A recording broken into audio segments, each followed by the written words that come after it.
जय श्री राम। आइए आगे सुनते हैं श्रीमद् भागवत पुराण में। संसार में श्रीमद् भागवत की कथा का मिलना अवश्य ही कठिन है। जब करोड़ों जन्मों का पुण्य होता है तभी इसकी प्राप्ति होती है। नारद जी, आप बड़े ही बुद्धिमान और योग निधि हैं। आप प्रयत्न पूर्वक कथा का श्रवण कीजिए। इसे सुनने के लिए दिनों का कोई नियम नहीं है। इसे तो सर्वदा ही सुनना अच्छा है। इसे सत्य भाषण और ब्रह्मचर्य पालन पूर्वक सर्वदा ही सुनना श्रेष्ठ माना गया है। किंतु कलयुग में ऐसा होना कठिन है, इसलिए इसकी सुखदेव जी ने जो विशेष विधि बताई है वो जान लेनी चाहिए। कलयुग में बहुत दिनों तक चित्त की वृत्तियों को वश में रखना, नियमों में बंधे रहना और किसी पुण्य कार्य के लिए दीक्षित रहना कठिन है। इसलिए सप्ताह श्रवण की विधि है। श्रद्धा पूर्वक कभी भी श्रवण करने से अथवा माघ मास में श्रवण करने से जो फल होता है वही फल श्री सुखदेव जी ने सप्ताह श्रवण में निर्धारित किया है। मन के असंयम, रोगों की बहुलता और आयु की अल्पता के कारण तथा कलयुग में अनेकों दोषों की संभावना से ही सप्ताह श्रवण का विधान किया गया है। जो फल तप, योग और समाधि से भी प्राप्त नहीं हो सकता वह सर्वांग रूप में सप्ताह श्रवण से सहज में ही मिल जाता है। सप्ताह श्रवण यज्ञ से बढ़कर है, व्रत से बढ़कर है, तप से कहीं बढ़कर है, तीर्थ सेवन से तो सदा ही बड़ा है, योग से बढ़कर है, यहाँ तक कि ध्यान और ज्ञान से भी बढ़कर है।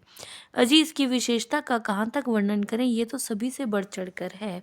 शौनक जी ने पूछा, सूत जी, यह तो आपने बड़े आश्चर्य की बात कही। अवश्य ही यह भगवत पुराण योगवेता ब्रह्मा जी के भी आदि कारण श्री नारायण का निरूपण करता है, परंतु यह मोक्ष की प्राप्ति में ज्ञान आदि सभी साधनों का तिरस्कार करके इस युग में उनसे भी कैसे बढ़ गया।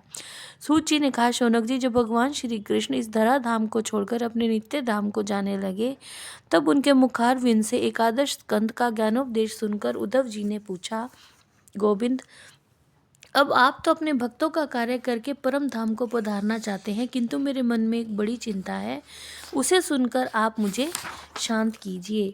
अब घोर कलिकाल आया ही समझिए, इसलिए संसार में फिर अनेकों दुष्ट प्रकट हो जाएंगे। उनके संसर्ग से जब अनेकों सत्पुरुष भी उग्र प्रकृति के हो जाएंगे तब उनके भार से दबकर यह गौ रूपिणी पृथ्वी किसकी शरण में जाएगी। कमल नयन, मुझे तो आपको छोड़कर इनकी रक्षा करने वाला कोई दूसरा नहीं दिखाई देता, इसलिए भक्त वत्सल आप साधुओं पर कृपा करके यहाँ से मत जाइए। भगवान, आपने निराकार और चिन्ह मात्र होकर भी भक्तों के लिए ही यह सगुण रूप धारण किया है, फिर भला आपका वियोग होने पर भी भक्तजन पृथ्वी पर कैसे रह सकेंगे। निर्गुण उपासना में तो बड़ा कष्ट है, इसलिए कुछ और विचार कीजिए।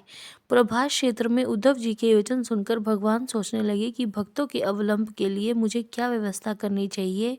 शौनक जी, तब भगवान ने अपनी सारी शक्ति भागवत में रख दी। वे अंतर ध्यान होकर इस भागवत समुद्र में प्रवेश कर गए।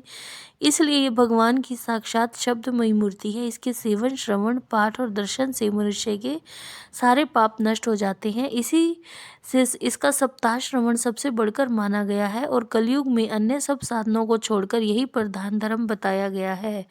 कली काल में यही ऐसा धर्म है जो दुख, दरिद्रता, दुर्भाग्य और पापों की सफाई कर देता है और काम, क्रोध आदि शत्रुओं पर विजय दिलाता है। अन्यथा भगवान की इस माया से पीछा छुड़ाना देवताओं के लिए भी कठिन है, मनुष्य तो इसे छोड़ ही कैसे सकते हैं।